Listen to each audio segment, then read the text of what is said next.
What's up, everybody? Welcome to another Monday Night Tales from the Flipside episode.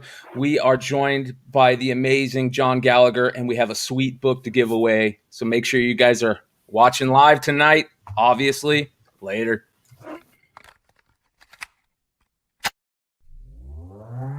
You're listening to Tales from the Flipside.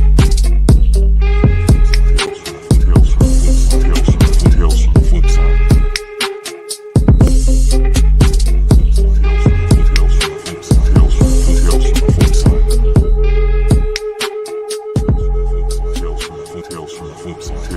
Tales from the Flipside. What's going on, everybody? We got a full house tonight. This is going to be a fun one. We're all really looking forward to this. Listen, I got Ben S in the house. I got John Z. We got the CEO, Dino's in the house. Paul is chilling. He's probably got a couple problems that are going to happen mid-episode, and we've got the one and only Big Leg joining us tonight. But super excited for this guest, John Gallagher. I've been talking about John's amazing Wanted Comics Ha-Ha variant for weeks now, and it's a special treat to have him on the show. Thank you, John, for joining us. Hey, thanks so much for inviting me. It's going to be a blast. I've really enjoyed hitting your guys' archive and seeing what you're all about. Thank you, man. We're really stoked. One of the things that we love about this show and the community that the show is part of is working hand in hand with some of the retailers that we work with that are just friends of the show. They're not sponsors. They're not, paying us to talk about books or anything. They'll send us books to give away, and we give them away to the fans. But, a lot of them are just really good people in the community, and Drew Lujan and Wanted Comics is a big part of that. And he, got together with you to put out this amazing Ha-Ha book, Ha-Ha #1, this gorgeous variant. This is the Virgin variant. And I think we should just get into that. Guys, we're going to be giving this away later. So make sure you in the live chat are all staying active. You guys know how we give books away in here. You never know what's going to happen. So, but yeah, let's get into that. How did that cover come about? And what was the process with that? Well, like a lot of things in the modern space, I got hit up on Instagram by Drew, and as it often, it happens frequently enough that it kind of follows a routine. Normally, a retailer will get in contact with you about doing an exclusive variant, which I'm always happy to discuss. It's never really an issue. The only challenge, of course, as it always is what is my schedule? Because being a variant cover artist is not my full-time job. I work as a production illustrator in the film business, so that eats up a significant amount of my available time pipeline. So as it goes, as I said, any chance you get to draw a creepy clown, I'm in. And I actually read the book prior to kind of having any sort of notion about what I may want to do or how I want it to look. And I was half expecting sort of a lame sauce kind of Joker knockoff. And I got an entirely different experience. And I was like, okay, well, count me in. This is actually pretty cool. And I really enjoyed doing it. And of course, like I said, I didn't expect any of this. When you send an image out into the world, mostly I'm doing, even variant covers, I'm just doing it because I'm a fan first. And you just want to, have something that's kind of fun and interesting and people will enjoy it. I didn't expect any of this to catch fire. It's not an expectation on my part. It's a bit nerve-wracking once in a while where you're like, ooh, I wonder if fans are going to like it. And it's not about execution or any of that. You're just like, well, it's a creepy clown. How many have we seen? Yeah. I didn't know if I was going to be, just another bootleg dickhead knocking off a bad clown, or if I was going to be able to do something interesting. And as it turns out, as I was doing it, I was like, oh, okay, I think there's something here. This could be kind of fun. I think people might like it. And obviously, it seemed to do much more than just people like it, which I'm humbled by. I genuinely, I have nothing but on wonder when it comes to this stuff, how certain pieces will engage people, and I'll send out other ones where I think, oh yeah, that's totally kick ass, and crickets. So I don't pretend, nor would I, to do anything other than try to do the best I can in the time that I have to offer what I do to the world. And if people really dig it, that's great. How'd you get started in all this? Doing comics and stuff. Yeah. Okay, well, I need to make this very clear. I'm a very fortunate son in the sense that I'm a combination of extremely lucky or the fortuitous opportunities that came my way. I was writing and producing TV commercials in Edmonton, of all places. And I'd drawn all through high school and in college. I went to 1 year of art school, and I hated it. Not to mention I was drunk all the time and trying to do the things that 19-year-old boys normally try and do. Pre-internet, of course, so there's no evidence. But I did have some fun, but I just found it tiresome because I said I want to work on cool things with cool people and make a lot of money. And comics, as you know, unless you're a superstar, generally isn't kind of, that's not a point of connection where you don't do it. It's not a trade craft that's done with the intent of making, enormous amounts of money. It's one that's done for love. And I said, I know the money's going to follow, but I still do this because I love it more than anything. And I couldn't shake it. Even when I was in college taking broadcasting, I couldn't shake not, drawing all the time, which I did. And I interviewed BioWare when BioWare was 5 guys in a drafty old shitty office above a used bike store. I'm not kidding, man. And they were working on medical software for the University of Alberta, and also had just joined up with Pyrotech Studios out of Calgary, which was a modest outfit, about 4 guys doing a game called Shattered Steel. So I thought it was kind of a nice convergence to bring in the medical software, which is what BioWare was originally formed to do, and their first game venture. And they said, well, can you do anything else besides, shoot with a camera and edit and interview? I was like, well, I can draw pretty good. And they're like, yeah, I've heard that before. And I said, yeah, but not from me. So I came in and showed them my portfolio, and they were like, well, that's it. When do you want to start? So that was 9 years where we went from that. We went through the Baldur's Gate series. I did Jade Empire, Knights of the Old Republic, Star Wars. And my final project at BioWare was Dragon Age Origin. And that game's development went forever. I think it was longer than Cyberpunk's. But I went out, I finished December 2004. And then took a couple of years off because BioWare sold and a lot of us made a lot of money. And I bought a comic store in Edmonton. So I was one of the partners at Happy Harbor Comics with Jay Bardila and his crew. Represent. Awesome guy. Friend for life. And during that time, I was learning a little bit of software, but I was kind of farting around, right? Like, what do you do for a second act? And I didn't know if I had one or not. And I got a call from a Universal series called Fear Itself, Masters of Horror, Season 2. We were shooting in Edmonton.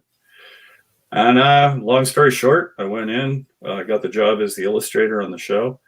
And at the end of the show, he said, so the production designer, Steve Gagan, who's responsible for ruining my life and introducing me to this amazing, wonderful career that I have, said, well, do you want to come to Vancouver and play with the big kids, or do you want to be, small town big shot here in Edmonton?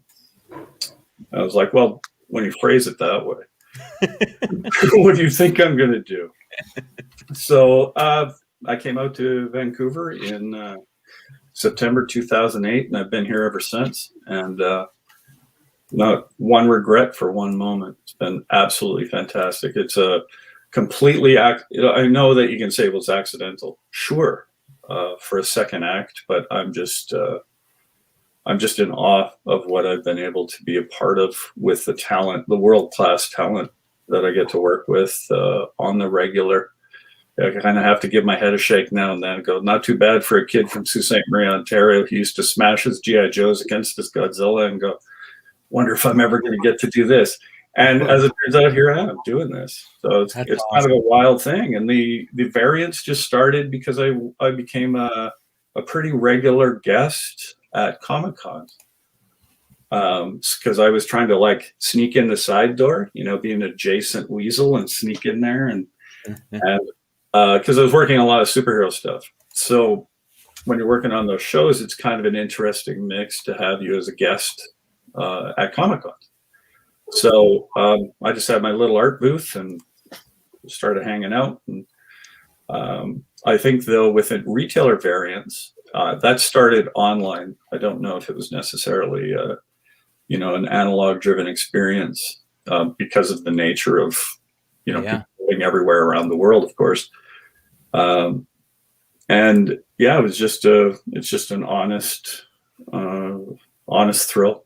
That's awesome. I get a kick. I get a little nervous every time I have to do a cover because I don't want to let people down. Well, myself first and foremost, but I don't want to let fans down because, as I said, I've never forgotten and never stopped being a fan myself. And I know how. I remember all the arguments we used to have in comic stores, and I never forgot it. I've never forgotten it. What was your very first? What was your very first piece of published work that you actually had published? Oh my goodness. Okay, this you're not going to believe, but I'm gonna regale you with this tale of daring do. Many years ago, when I was in art college, it was during the black and white boom, like 87, 88.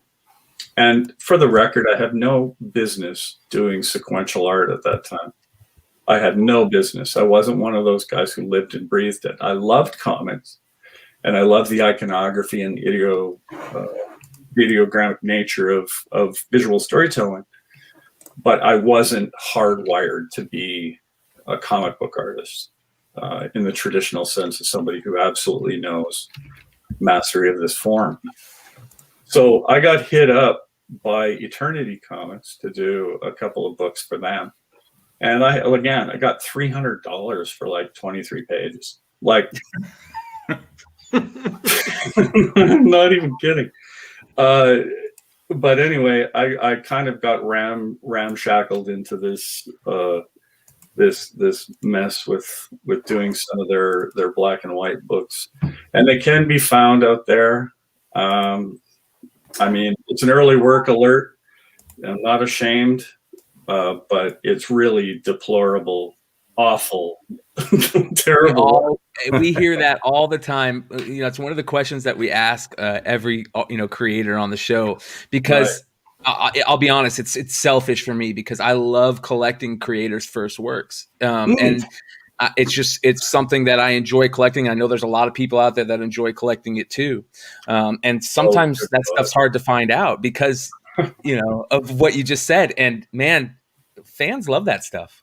Well, I mean, they're free to try and find it. I don't think any of them exist. I did a series called Empire, 4-issue miniseries. I didn't do all the issues. Like I said, I was kind of hopping around. I did a thing called Bloodwing. I think I did 3 or 4 issues of that. My memory's murky on purpose. This is a deliberate omission from my memory banks. But yeah, they're with Eternity, like circa 87, 88. And they're terrible. So, not just bad, terrible. Well, so but I own it. You redeemed yourself, man. You redeemed yourself. Everybody's going to try and find like an online copy to see how bad it is. No, yeah. See it. Everybody's here you come. Nobody's. So I assure speculators and collectors. You're definitely listed on the cover of Bloodwing 2. You're not going to get rich trying to find old issues of mine with. You never know. You never know. No, I do. Absolutely. And nobody's making a penny off these things. I think you can get like 4 for $1 at like clearance bins. They're just red. You watch. We're gonna go to the eBay sold listings at the end of the show, and there's gonna be like 10 of them sold. Oh, man, you know what? Anybody who likes early work alert stuff will get a huge kick out of this. Well, I was hoping that I had it because I've got a box of random black and white eternities and stuff, but I don't think I have those. Oh yeah, they're especially bad, John. So, and that's no disrespect to the writers that I worked with. I mean, everyone's trying to do their thing, right?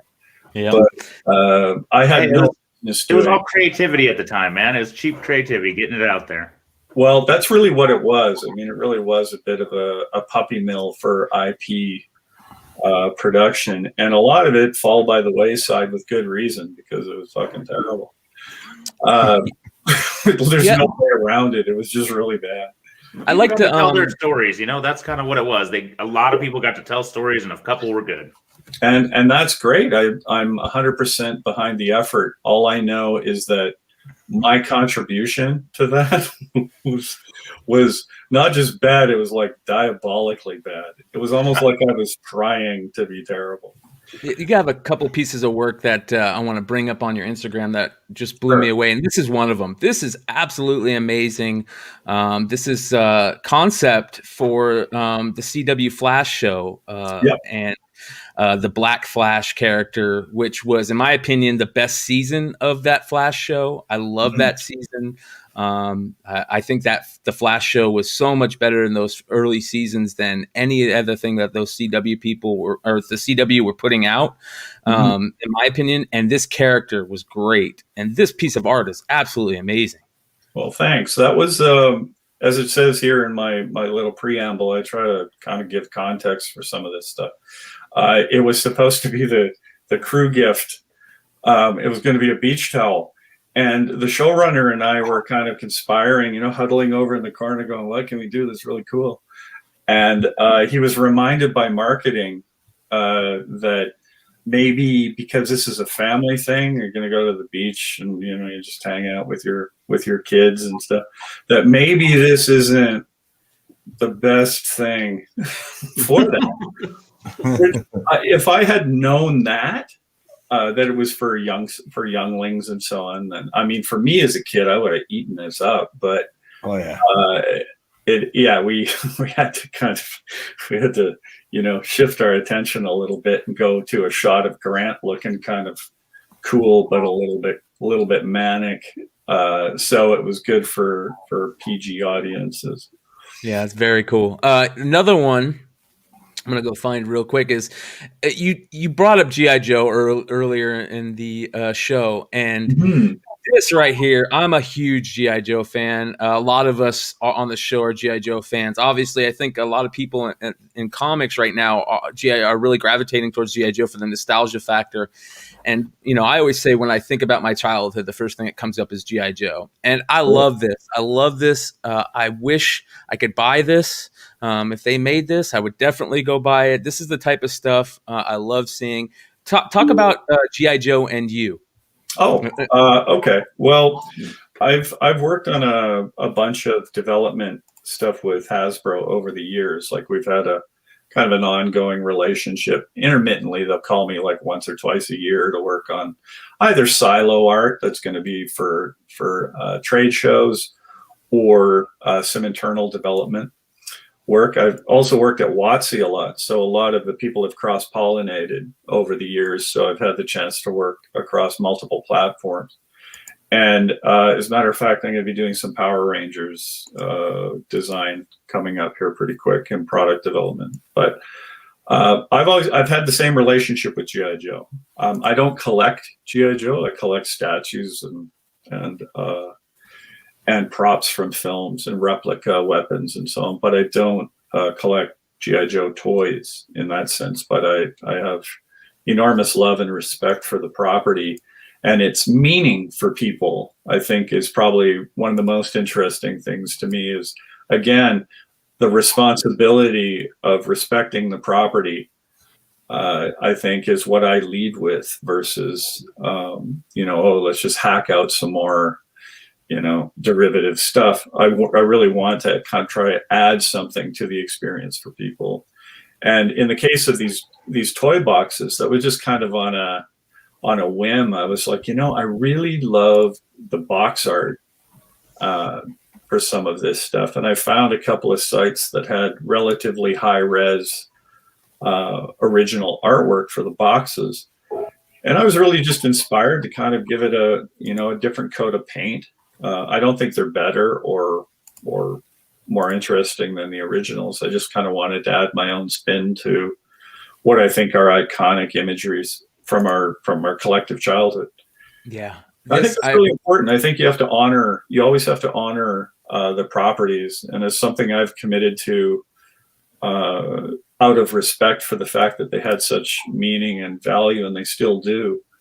And purpose in some cases for me as well. Like this part of like you and everyone else, it's part of the backbone, sort of the soundtrack of our lives is as nerds. And I embrace that term geek, whatever you want to call us. I don't care. I really embrace that. I really lean into it, that it does matter and it does have significance and value and meaning and love. And if I could show a little bit of that, through the process, then I'm 100% in. Yeah, I love it. It's very, really good. There's a couple of them on there. You guys, make sure you guys go check out John's IG. It's Uncanny Knack. With a Knack on Knack. So make sure you check that out on IG. You can find him pretty easy if you search him too, but he's got some amazing stuff on there. The G.I. Joe stuff as well. But another image that I want to talk about is this one. And this is one of my favorite images I think I've ever seen. I love this image.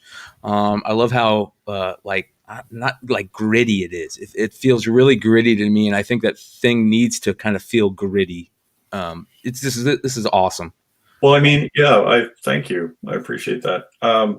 As I say in my preamble, because I want to again give context, I agree with you. I mean, as a creature of orange stone, I really want to feel that heft and that gravity and that density of form.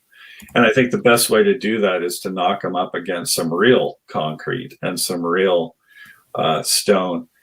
And I just really liked Hitch's drawing. And I kind of said, well, I don't draw like Hitch. I'm happy to homage him. And just kind of went off in my own direction with it.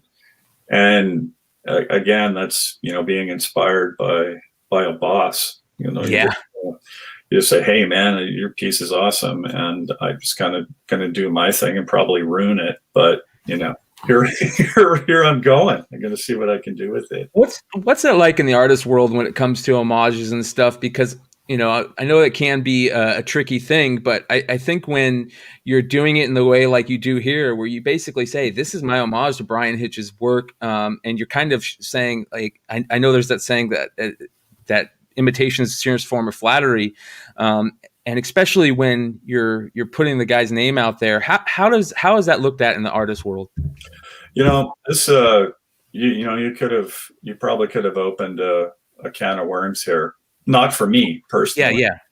I think wherever you find your inspirations, however you find them, the idea that all you're going to do continuously is produce sterilized work sealed in a vacuum is a bit silly. And I think it's also a bit disingenuous to not acknowledge. I think credit where credit is due 100% all of the time. I realize how fussy artists can get. So, oh, it looks just like mine. It's like, oh, look, it's Superman standing on a hill.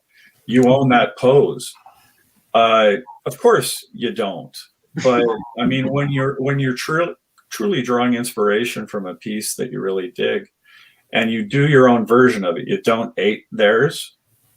Like that's why I look at a lot of comic guys, because a lot of comic guys don't do what I do, which is like 2.5D, where I have some 3D, I have some photo assets, and you just combine them, you mix master them a bit. And I don't mean any, and I never have meant any insult by it, but I know some artists are like, oh, if you do homages, you're creatively bankrupt. And I go, son, I ain't bankrupt. No, I don't look at it that as. I think, and the reason why I brought it up is because I would expect there to be also the idea that when you're doing it in this way, where you're actually, it's kind of like standing on the shoulders of others, and you're also showing them respect. Definitely.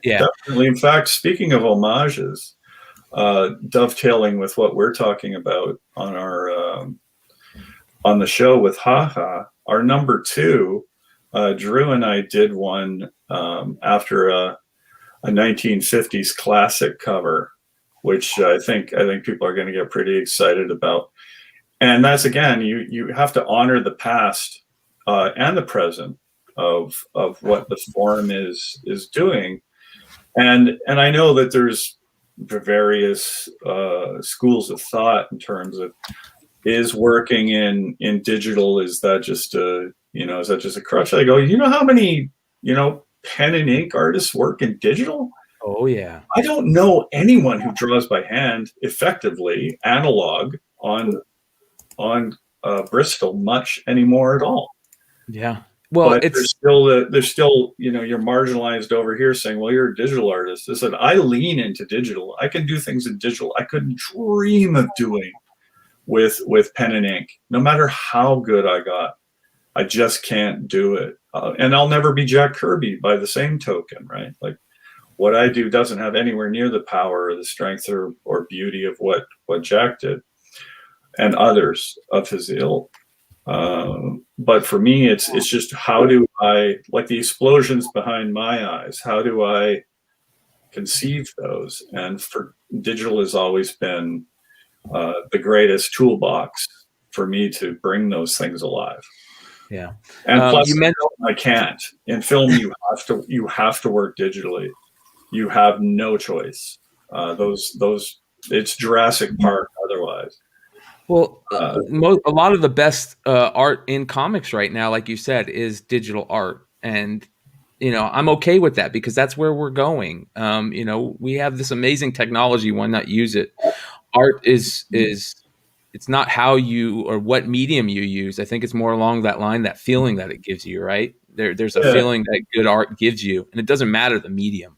It doesn't matter. No, I don't disagree. I think what we have is an enormous toolbox for storytelling, and I think if it's a case of concentrating on the storytelling and transporting people to a place and a time and an aesthetic that they're engaged and connect to, I don't give a shit how I get there. Yeah. I mean, I think there's a certain kind of mindset, especially with transitional fans who were here prior to digital. And I understand the discussion. I've heard both sides, and I appreciate both sides. But having been raised on comics that were pen and ink and 4-color and come up, I just see it as a natural evolutionary tract that can be either explored or ignored depending on where you are and what you want to see in terms of your own storytelling experiences. But I know also because people like to watch visual effects and go, oh, I saw that, I can tell that's a visual effect. They don't want to be fooled. Like, there's a connection to a kind of analog reality that some people want to have. I don't want to be fooled by computers. And you're like, well, it's done every day. Trust me. A lot of the stuff that you don't notice on shows is all been sweetened. And it's quite startling to watch about like the mundane and everyday things that are replaced and removed on shows. I'm kind of knocked out by it once in a while. Yeah. But ultimately, you just want to express the kind of imagery that you want to express, and you do it with oil paint, you can do it with watercolor, you can do it with pen and ink, you can do it with crayons. It doesn't matter. Yeah, I even like some of those Sandman issues that were done like in 3-dimensional, like they were like boxes and stuff that he took pictures of, and he made paint stuff. It was amazing. Yes, it was beautiful. It was wonderful, and there's of course, I understand that there's traditional elements that kind of in the middle of the bell curve, and they're kind of resistant to that. That's fine. It's personal choice. Let's give this. I never get perturbed by any of that, but All right, guys, we're gonna give this guy away, and the way that we're gonna give it away is pretty interesting. So, John helped create a Star Wars character, and if the chat can let us know the Star Wars character that John helped create, you win this gorgeous haha virgin variant from Wanted Comics and John Gallagher that is just absolutely amazing. We gave away the trade dress about a week ago, and this book is just absolutely stunning. So everybody in the chat that's watching now, if you guys can name the character, and once we get the character, we'll go into the story because it's a pretty cool story, and we all want to hear it. And he kind of added a little bit of extra time to the show tonight because we said, we have to talk about this character. So okay. Once we see it, guys, we will let the winner know. And you got to give them a sec. You got to give them a second. They're going and checking. They're googling it real fast. I know. So John, I had to stop off for a second, and I was putting some kids to bed, and my 12-year-old, I mentioned what you've kind of done in your past, and he actually goes, "Holy crap, that's cool." Whereas usually I talk about things and he zones out and says, "I have no idea what you're talking about, old man." So to be relevant to a 12-year-old is impressive. Hey man, I'll take it. I've been fortunate. I mean, I'm also a dad myself. So my 23-year-old daughter, who's the light of my life and the center of my universe, has been very good at keeping me not only heavily data mined for what's cool and how to be not a jackass, but also how to just do cool stuff and be a part of everyone's dialogue, whether you're 70 or whether you're 17.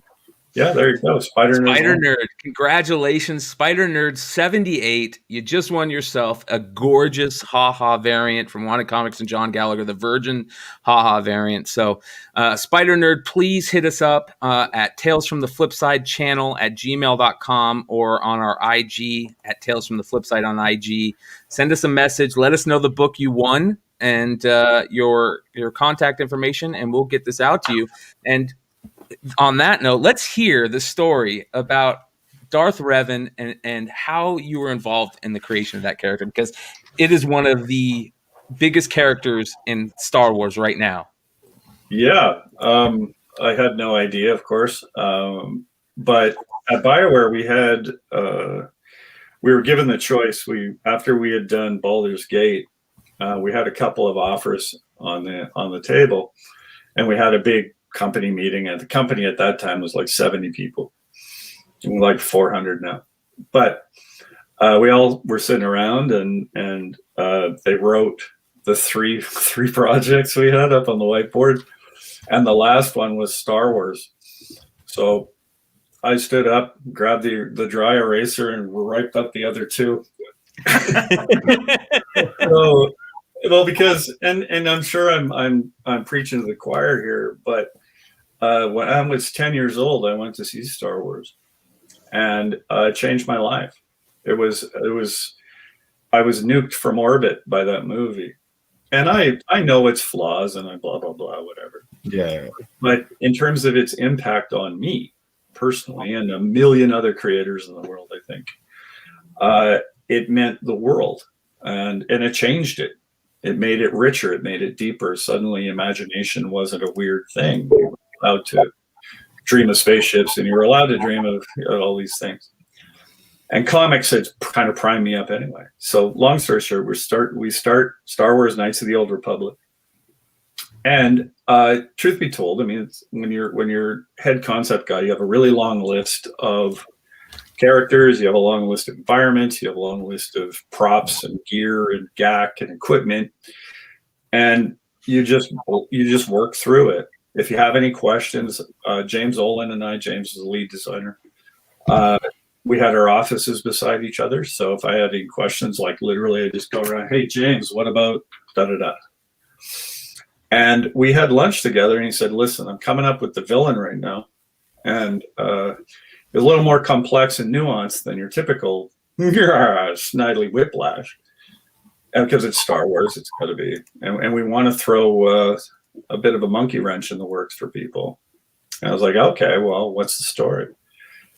And this is this character named Darth Revan. All right.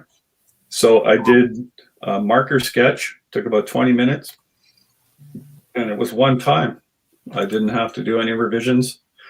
I dream of those days when you can actually do a character front to back and you have no notes. Anyway, it was kind of emerged fully formed. The color scheme and everything. We said we're going to throw a little of the Mandalorian flavor in there with African tribal mask, make it mysterious, some sort of sexless. You're not sure exactly what's going on. But, you know, there we are. Yeah. It is one of, we I talk wish about you had that piece of paper. Oh, yeah, that's in my personal Smithsonian. That's not going on. Good. I think. Oh, I thought you said you were going to send it to me later. Oh, that's right. Yeah, sorry, man. I sometimes speak without thinking. Somebody asked in the chat way up a ways what your favorite piece of art is. I think the favorite must be, I've assumed your favorite piece that you made, that you drew. That I drew. Oh, I haven't done it yet, but I'm sure when I have, I'll let you know. I think because it's an eternal struggle. You always abandon your work. I'm a terrible father to my brain children. I'm just awful. Because I do. You get to a certain point, and I think any artist will chime in saying this. They either push away from the table going, we're done here, or you kick the table away going, fuck you, we're done here, or whatever the case may be. And I haven't done it yet, to be honest. I mean, there's pieces that I like more than others. I'm willing to shame myself in public by sending out works in progress that are kind of half failures. I don't have any problem with that at all. It's never been a thing for me. But to be fair and honest to where I find myself in the world at my age and my experience, I haven't done it yet. That's very cool. Genuinely. Yeah. Who are some of your favorite comic book artists all time? Give me like your top three. My top three is Jack Kirby, and Jack Kirby. Solid choices. No, I mean, there's others. I mean, there's everyone from Mobius to Juan Jimenez to Jeff Darrow, Art Adams, Will Eisner, John Byrne, Gabriel Dell'Otto. I mean, the list is myriad. It's multitude. But Jack Kirby, and Jack Kirby. Oh, you can definitely tell Jack Kirby in that ha-ha variant. Yeah. It's just like him. Doesn't that just scream Jack? Oh, yeah, completely. But I've never tried to ape Jack's aesthetic, because I think Jack was the only artist creating in 4D. Like he was a different animal entirely. I think we're still basically breathing his fumes at this juncture. He created the form language of comics. His power is untouchable. Is the majesty of that work and just the casual genius of his work. Silver Surfer is my favorite character, and just casually threw it out there. It's extraordinary. I have one character, Darth Revan, that I designed with a bunch of other people who helped make that character come alive. Jack blew this shit out in a bedroom with one bookshelf and like 3 books and no reference. Extraordinary. And he was Truly doing astonishing. pages upon pages a week, just massive amounts of work. And I met him in San Diego in 1989. And I tell you how fucking nervous I was. I'm not nervous meeting anybody. I work with movie stars all the time. It's no big deal. They're just people doing their job. And it just happens to be a very public one. But because it was so close to me and such a part of my DNA, that I was tongue-tied. I had nothing to say. I was like, Mr. Kirby, I was like, and Jack looks up at me, kind of arches his eyebrows. He's like, "What's your name, kid?" I was like, "My name is John." turned into a mush mouth. I could, no silver tongued devil that day. I like comics. Dude, and that was the same day, and this isn't even a bullshit story. That's the same day that Matt Groening and I, when he was still had his Simpsons on Tracy Ullman's show, we were sitting beside each other in the pro room, and we both held each other's hands when Jules Pfeiffer walked in the room. We were both like, holy fuck, Jules Pfeiffer! It was nice that people are starstruck, but I was truly immobilized. Like I was just... And Jack is a relatively small guy. Like I'm 6'2", and I had like a good, like over half a foot on him. And Roz says, "Jack, he's a nice boy. You can tell. Just sign this." It's like, "All right, kid. What's your name?" What the fuck? Whatever you say it is, sir. Yeah. Like my throat froze up. I was just like, I was meeting a godlike being is what it amounted to The me. same thing happened to me with Todd McFarlane, but that was only like 8 years ago. I was like 34 or something. Todd and I have had lots of good talks. I really enjoy bullshitting with him. But yeah, that was the only time I've ever been, truly like, and I was a little nervous with Will Eisner too, honestly. A little bit nervous there, a little bit nervous with Gil Kane, but not like with Jack. Jack was like, I wish I could tell you a story where we were impressed and we drank the night away, but we did.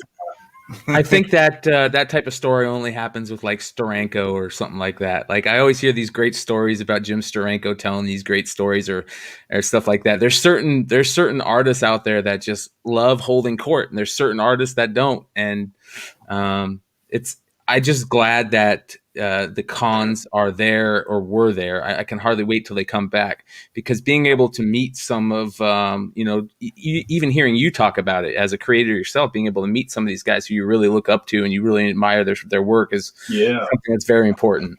I think it's everything, because we all and I agree with you that there are some artists who are very good at holding court, and there's some who just aren't naturally inclined, and that's perfectly acceptable in my mind. I mean, I also believe that you're not allowed to complain that no one's coming to your booth if you're just sitting there staring down drawing. Honestly, cons are the one time when I'm not drawing. I just want to, like, people try to leave my table. I'm like, oh no, you got to sit and listen to my fucking garbage for another few hours. But it's my time one of my times to socialize, and it's also, as I said, a fan first. It should say that on my banner. Like, and they're always some of them are really taken aback, right? They're like, "Why would you like my work?"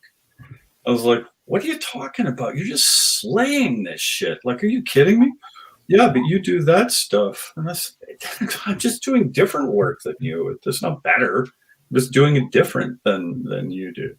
And sometimes they're just like, "Oh, you want to do an art swap?" And I said, "You're Kim Bradstreet, for Christ's sake. What are you talking about doing?" But it's an honor. Like, it's an honor to walk amongst your heroes, and some of them have become good friends of mine. Like, I had no idea that that's just what happened. And yeah, cons, when they come back, I can't wait. Yeah. It used to be one of the highlights of my yearly, excursions out into the world, was going to a nice big show and getting to hang out. And I don't give a damn if I make $1 or if I make $10,000. I don't care. What I care about is the connecting to fans, and because we just nerd out. And then I said, "Oh, you want to buy print?" And they're like, "Yeah, I'll take like 20." Yeah, Oh, I think that's one of the biggest experiences we're all missing, is just being able to go, because I think cons, once you get to, especially for me, and I know a lot of these guys here, you get to a certain age and cons become more about just hanging out with your friends, and it does about going to get comics and stuff. But, well, I want to remind everybody to go check out John's IG. It's on Uncanny Knack on IG. You guys, you're welcome for if you guys aren't already subscribe or following his IG, make sure you guys go do it now. Like I said, you're welcome for doing so. It is an amazing page, and he's going to hang out for a little bit with us, and we're just going to kind of get onto the show and talk about some stuff. Of course, we've got the market report coming up, and Ben C is going to open up a live unboxing. Oh, Dennis? see? So, oh my god! What? Even I caught that one. What? Different Ben, no big deal. All right, We've blown it apart. I'm not a There's only professional one. broadcaster. I thought I am. You're on too many shows, Brian. I'm on too many shows. All right. Well, I'm gonna go ahead and get into my segment, and I apologize, Ben C. I apologize. Man, I'm hurt. No respect, like Rodney Dangerfield. Yeah. All right. One of the cool things that happened over the weekend or the last couple of weeks is the WandaVision stuff, and everybody's talking about the Easter eggs and the WandaVision stuff. And one of the things that we've been doing lately is I've been trying to find these old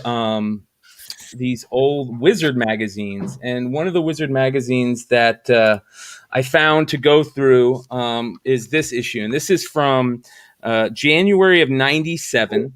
This is the 96 Year in Review Spectacular, and it is issue number 65. And usually, you know, there's multiple good things in old Wizards. As I call them, they're the best shitter reading material out there. There's nothing better. Yeah. And this one, you know, I'll just go through the hot 10 before I start real quick on what the coolest thing in this is, which you guys already see is this Alex Ross piece on Kingdom Come. But I always like going through the hot 10 on these old ones. So number 1 obviously was Kingdom Come. Number 2 is Witchblade number 1.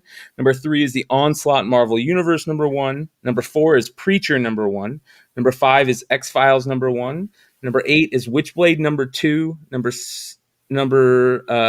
5 is X-Files number 1. Number 6 is Preacher number 2. Number 7 is Fantastic Four number 1 from the Heroes Return run. If you guys remember that, I think they're getting right back into some Heroes Reborn stuff. Witchblade number 2 is number 8. Hitman number 1, the Batman issue where Batman's joins Hitman, which is a really sweet issue, is number 9. And Onslaught X-Men number 1 was number 10.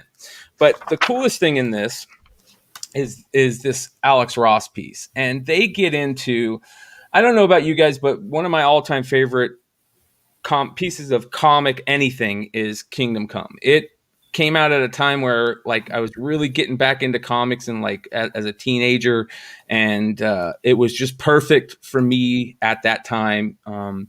And I fell in love with DC all over again with this book, and him and Mark Waid just really killed it. I hope most of you guys watching have read this book, but if not, shame on you. But one of the great things that Alex Ross does is he loves Easter eggs. And I figured I'd bring up some of these with you guys, but he puts all these cool things in the background, and I just love finding these things. So let's go ahead and get into this. One of them that's really cool. If you guys remember the covers on Kingdom Come, they had these great covers with all the characters. And I remember reading this back in the day and finding out who some of these characters were in the background, because, you know, some of them are children of heroes, you know, gone heroes, or characters that you wouldn't expect being in that role. And this issue actually, you know, tells you who each character is on each cover, which is really cool. I love this series. I remember seeing the Spectre early on and just freaking out like how badass that Spectre was, and the posters that they put out with these series. I think we all remember those big, huge door frame posters that they put out, and just really cool stuff. Loved it. But here is the first cool Easter eggs that I found that I wanted to go through. One of them that they talk about that's cool is how he likes to throw in the old Justice League stuff from the cartoon, like the Legion of Doom place and the Hall. And you can see in this little page, there's the Justice League Hall there. And he likes to put characters from, you know, different characters in the background. And one of the cool ones that I thought was Jack O'Hallahan. Jack O'Hallahan? I think that's how you say his name. Who played not Zod? Who was the kind of dumb one in Superman 2? So I don't. You know what I'm talking about? Yeah, I just can't think of the name. Yeah. Well, there he is right there in the upper right. And I thought that was kind of cool. He likes to put Bjork and stuff, which was interesting. Oh, okay, the dumb one. Yeah, I get it now. Yeah, the Jack O'Halloran is the guy that played him. And if you guys don't know, his dad was a mafia Don crime boss that nobody ever really knew about. And if you ever run into Jack O'Halloran, ask him about the assassination of John F. Kennedy, and he'll tell you who did it. But Bjork, Man, that is a rabbit hole I was not expecting. but to see stuff like this, I love this. I love the Bjork stuff. He puts her in multiple panels. She's in a crowd there. Just a lot of cool stuff. Did you guys ever know about these when you guys were reading them? No. No, Dude, I only no clue, dude. No idea. I only know like 4 from Kingdom Come, like 4 or 5. Yeah, like the really obvious ones. Like this is a really obvious one. You guys can see he put Lobo in the background here of one of the. He's the nightclub scene. So. Which was kind of cool. He's got the Watchmen, or not the Watchmen, like all the characters that are like Rorschach and the Invisible Man, the Question in the background of all chilling with one. Just I love stuff like this. It's kind of like those movies where you can watch them 2, 3, 4 times and still find new stuff. Mm-hmm. Donnie Darko was always one of those movies for me, and just makes it interesting to go. If you guys ever get a chance, check out the absolute edition of Kingdom Come with those big, huge, massive pages and beautiful, beautiful art printed, just amazing. Here's a cool one. One of my favorite characters is Deadman, and the way that he depicted Deadman in this was so cool. And the way that he explained like how Deadman and why he looked that way is because it was Boston Brand finally realizing like his role and how he is dead and his acceptance of not coming back. And that's why he decided to look like a skeleton, which is really cool. I love that backstory of that type of stuff. He put the Beatles in a lot of stuff. You'll find the Beatles and stuff, but he also put the monkeys in the top left. You can see the monkeys in the background there behind some characters, which was cool. A couple cool things that I found really interesting is that he had the female Martian Manhunter. Like this is the first time there was a female Martian Manhunter, and it's supposed to be like his Martian Manhunter's daughter, because Martian Manhunter, if you remember in the story, was just a psychological wreck, and they were just using him to just scour for information, and his daughter kind of like took over the role. So I thought that was kind of cool. So that's her first appearance? Well, I don't know, right? First appearance. Yeah, Alert. I'm like Topher. Yeah, I'm like Topher. Go buy it. Buy it to read. Yeah. If you haven't read it, buy it to read. There's only one Topher. Yeah, there's only one Topher. And major key alert. Major key alert. Major key alert. There was another really cool thing about, so in these issues, one of the cool things is that, if you guys don't know this, he kind of plays the whole Damien thing off where, well, actually, before I get into this is a cool one. Sorry. If you look in the background, here you go, Z. Do you see the Marvel family in the background there in the top circle? You can see Freddie and Mary in the back left, but then the front is they call him King Marvel, and it's Elvis. And do you know why it's Elvis? John should know that. Well, because Captain Marvel Jr. was inspired. No, Elvis inspired his jumpsuits on Captain Marvel Jr. Exactly. So Alex Ross made one of the characters King Marvel based on, and that's why he looks like Elvis. So I thought that was kind of cool. A little harken back. Another one is the play on Talia and how they went back, and if you go into Kingdom Come, there's a character that is that they don't call him Damien. I forget what they call him. I'm trying to find exactly what they call him, but it was the first time that character kind of had grown up and became a Bat Family character, which is really interesting. So I don't know if this will ever be, something that people will look at and maybe have some type of Damien thing. I doubt it, but it's just cool that he brought it up, way before Batman 655 and the Grant Morrison run, and played off the Son of the Demon stuff, which is really freaking cool. John, have you ever hidden any things in any of your stuff? No. No. Well, Time to start. okay, I'm gonna, I'll play this card. When I'm working on shows, if I'm doing big environments or anything else, which is a fairly common thing that production illustrators do, I'll usually try to tell stories in the background, which aren't particularly, controversial or anything. It's usually pretty benign. But I do like to put my own version of product placement back there. Like in posters, I'll put like my favorite bands, but I don't do to the degree that they did with Kingdom Come. This is more like cameos of my personal interest, rather than, clearly things that are dovetailing with the narrative.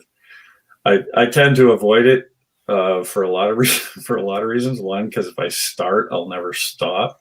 I just get hooked on that. That'll be so much fun. You're going to start doing it now.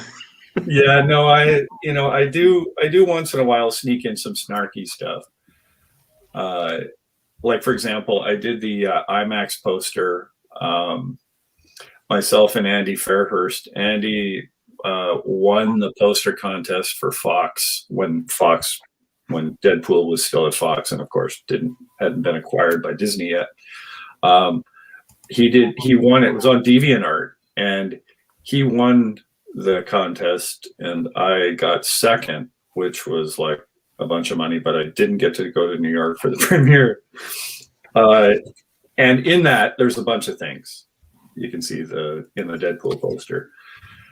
And mostly they're just fun things, but not anything that, people can, create a conspiracy around. I got nothing. I'm not really that guy.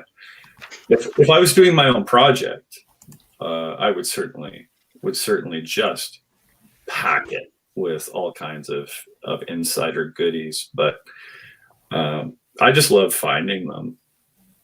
I'm not an internet detective to the degree that some people are clearly very gifted at, and have a lot of spare time. But I do enjoy it a great deal. Anytime I see Easter eggs. We've put some in Flash. Pardon me. I've put some in Flash over the 6 seasons I was on the show. There's a few things buried in the background, like World's Finest Coffee, things like that, like things that are specifically DC. Oh, cool. That stay in, but other than that, not usually. The interesting thing that they talk about is the character that is supposed to be Damien, or the son of Talia and Bruce.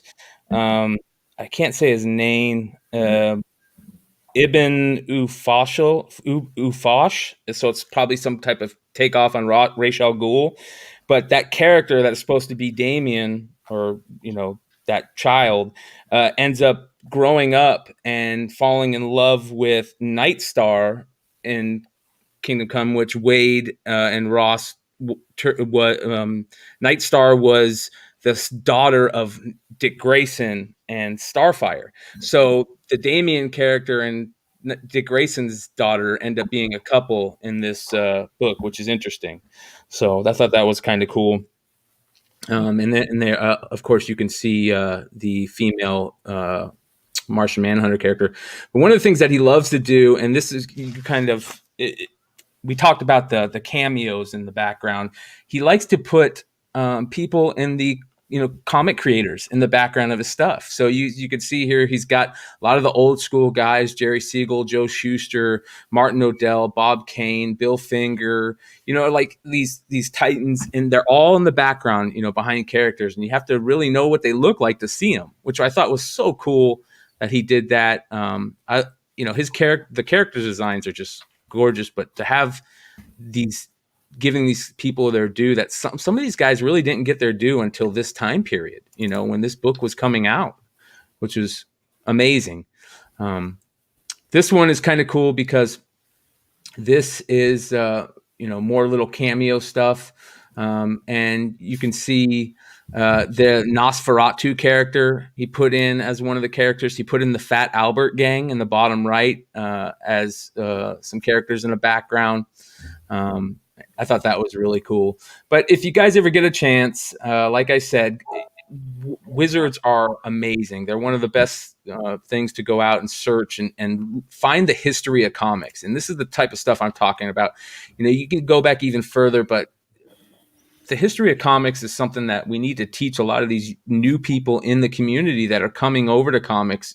For whatever reason, in the last year, we've really blown up, got a lot of new hobbyists, and I love learning and teaching about the history of comics. So here is the Wizard. If you guys ever see it, we all go to shops and they have old school Wizards for $1, and you could probably find this issue unopened. But it is the 96 year-end spectacular of Wizard, and really cool stuff. Make sure you guys check it out. All right. Read that again and kind of look for it now this time. Yeah. We all love, I've talked about it before. I love those old magazines, The Amazing Heroes, The Wizards, the Comics Interview, the comic scene. I remember Sean, talking in the day, scoring those old comic scenes magazines and walking into my shop like the week that you and Topher and everybody started talking about, the early appearances of Harley and Venom in those comic scene magazines, and just walking into a comic shop and they're just sitting there, out, people have walked across them for years, but that's the history of comics. Like, that's what I'm talking about. Fine. There you go. Beautiful. I'm reorganizing, and the magazine size happened to be sitting next to my desk. We did not know we were going to say that shit, but so this is really early Venom. This is tough. I think it's the only 9.8. Great Todd McFarlane cover. I know there's a 9.6, and then I got one more sitting here. But this is the first Harley. There's two 9.8s in this. Wow. I love this one. Yeah. But I sold the other one. So somebody else, I don't know, has the other one. Wild. Unless somebody else created them. And I have some in my closet I think are about as nice, and I'm really gonna I'm probably gonna try to fix them up here pretty soon, because might as well. But then again, if I did another number 2, like, I couldn't say I had the only 9.8, even though I would have only 2. It's not the same. At least CGC is grading the larger size books now, which is a big deal, especially for me, being a magazine lover. Those old Warrior magazines and the Deadlines and stuff like that. I love that stuff. So, and I just happened to find all my Wizards in the garage as well. So kind of perfect time. Yeah. So there's like a stack, and then I found some in a box that I bought. A friend had bought it. He got some stuff at a clearance garage sale, and someone was keeping a bunch of a good amount of Wizards, but he'd buy multiple copies. There was that really good. I think it might have been Alex Ross. It's like a Cyclops cover. Yeah. And then another one, actually, I don't remember which issue it is, but it has the Ghost in the Shell preview. Little preview or ash can or whatever, So I found those, but like the Ghost in the Shell ones I probably won't open. But a lot of those covers are pieces of art by some of the biggest, most collected artists in the game that were only put on those Wizards. They didn't release them for anything else. A lot of Joe Quesada artwork, Alex Ross, Adam Hughes, J. Scott Campbell, early J. Scott Campbell stuff. Yeah, I think it's still iconic. The Wizard one with Spidey in there with the whole as a Spidey is a wizard. It's like it's the best first cover you could ever hope for in like any type of business you would ever be in. Yeah, is what they actually were able to accomplish with their first issue. Yeah, that San Diego Comic-Con handout is the one to get, right? Well, yeah, of course. But I love that one. And I think in a lot of them, if you guys ever find that book, the actual Wizard #1 with the San Diego Comic-Con stamp, if you open it up and the poster's still intact, a lot of those were signed by McFarlane. The posters were actually signed because they were given out at the con and he was there. So I love stuff like that. But yeah, Wizard magazine, one of the greatest things ever. We'd all run to the store and pop that thing open and go straight to like the hot 10. And I remember, highlighting the books that I wanted to get, in the future, and just fun stuff. Now that we have the internet and places like comicbookinvest.com, there are wizards now, just like art, like we were talking about earlier, art going from the digital to from pen and ink to digital. A lot of these places, online now are wizards today. So, all right, John, you want to get into some market report stuff, or Stein? What do you say we open up? Let's do the market report, and then we can just open up all the fun stuff. Okay, all right, we'll get this out of the way. All right. Let's not really get out of the way. I think people like this. They do, but then we can do all the pickups and showing off the fun stuff. All right, you got it, Z? Yeah, I got it. This one I had. Nico's not even here, but he's the one that keeps talking about this dang stupid Marvel Team Ups 131 First White Rabbit. This is the third sale in the last 18 months near a grand. It's actually the lowest because one was 1,000, one was 1,100, and this is 900. There was originally 2 or 3 9/8. Now there's 20 some. I have no idea who keeps paying for this book, but they're psycho like Nico. Every time I see it, I point it out because it makes my head hurt. Wait, so is it first appearance of somebody called White Rabbit? Oh God. Yeah. All right. Well, I'm sure I can't see the black. I'm sure it's a tough 9/8, but it's also one of those where it's like, who the hell is ever going to grade that in the first place? You know what I mean? It's like there's probably not a line of 9.8s until people start realizing nobody's opened that thing up in a long time. So there's probably some more 9.8s coming down the pipe. It's grown hugely. There was 3 or 4. Now there's 20 some. So okay. I just keep watching to see when it falls, but whatever. I got a row of books that I'm honestly surprised on prices. Moon Knight 1. This was a forever $100 to $125, $150 book. This one was $500, but it's sold as high as $600 in the last couple months. A low in the past year of $165. There are now 831 9/8s. This is a book that I remember thinking, I'll buy a few at $100 and thinking, no, what's my top out? 200, 250? No, so many of them. I think the idea of too many of anything now is irrelevant. Like with ASM 300 and Carnage and all those things, there's so many of them, but they keep going up. So I think we just have to get the idea of commonality out of our head on some of these things. Dude, I got like 3 or 4 of those untouched, and I'm pretty sure I'm going to go ahead and actually take them out and see if I can press and grade them for $500 for a $3 book. Sounds pretty good right now. Yeah, they're crazy. I remember trying to get a 9/8 and I said, I'm not more chasing it anymore. It's not enough money. Another one on that list, Nico and I were talking about this one maybe a year ago, maybe the summer even. First Bishop is floating in the 275 range, a little more. Newsstands actually are pushing 450. I don't think I realized there was a newsstand until recently, but it was hovering around 125 and 150 last year. So again, another book where huge supply, but the demand keeps outpacing the supply. What about the gold one? People are crazy enough now that's probably sell for $800, right? Well, I would think the Carnage would be the first one to go up, and I don't see that one going yet. Or the New Mutants 87, but yeah. Carnage is the hottest of the 3, but yes.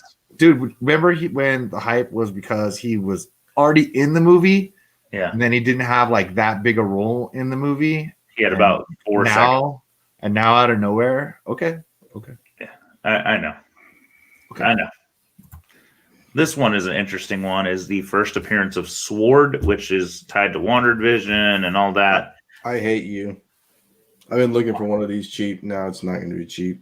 $300 9/8 apparently.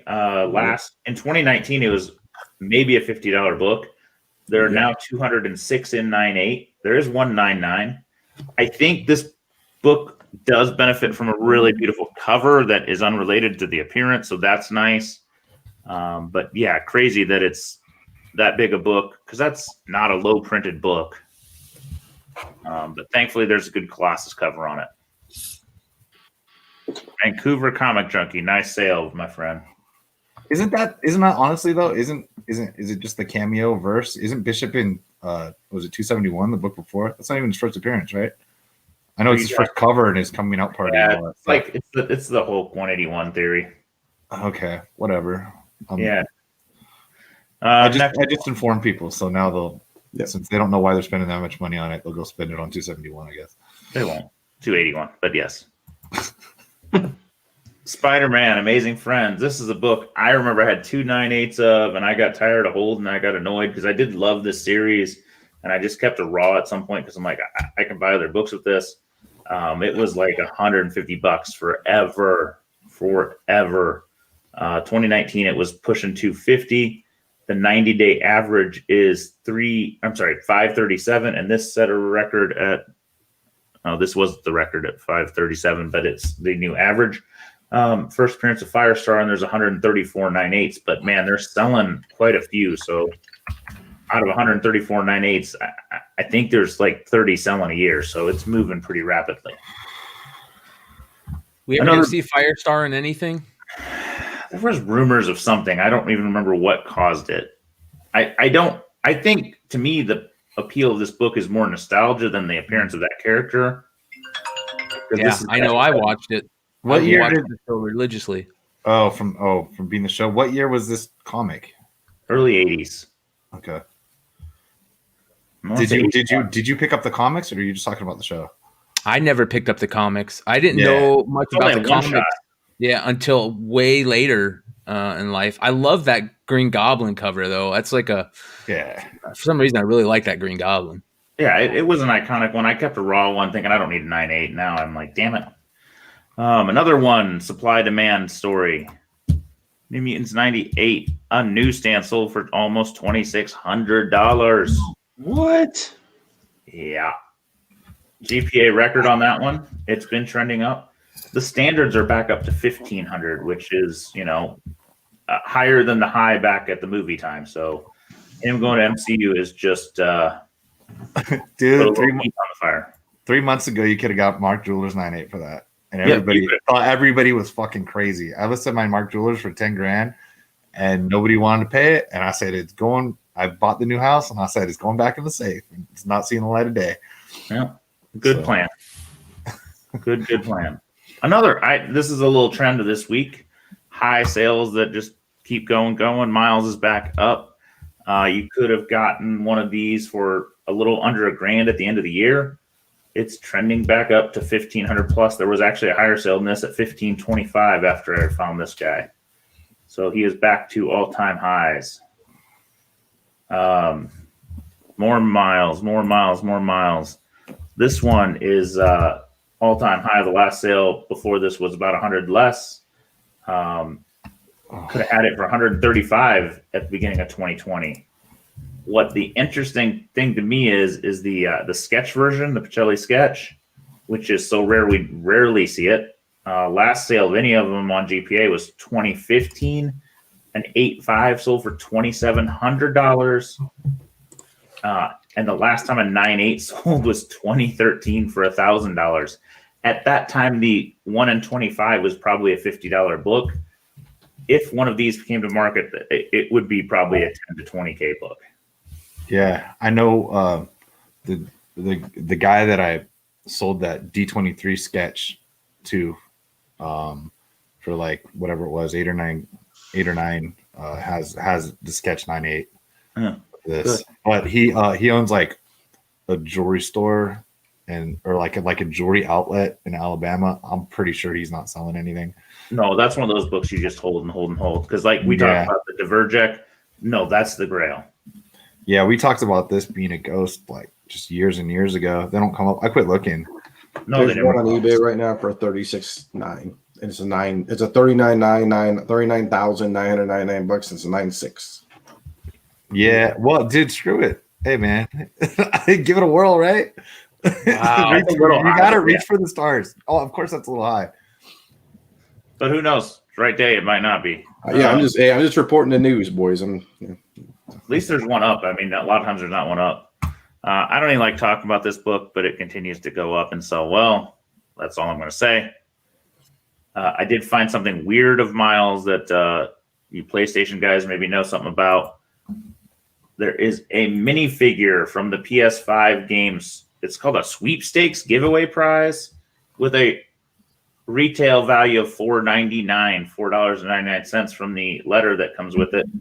There have been 5 or 6 sales, anywhere from 500 to 1,000 plus. So if you happen to win that sweepstakes, there's some money in this Lego figure.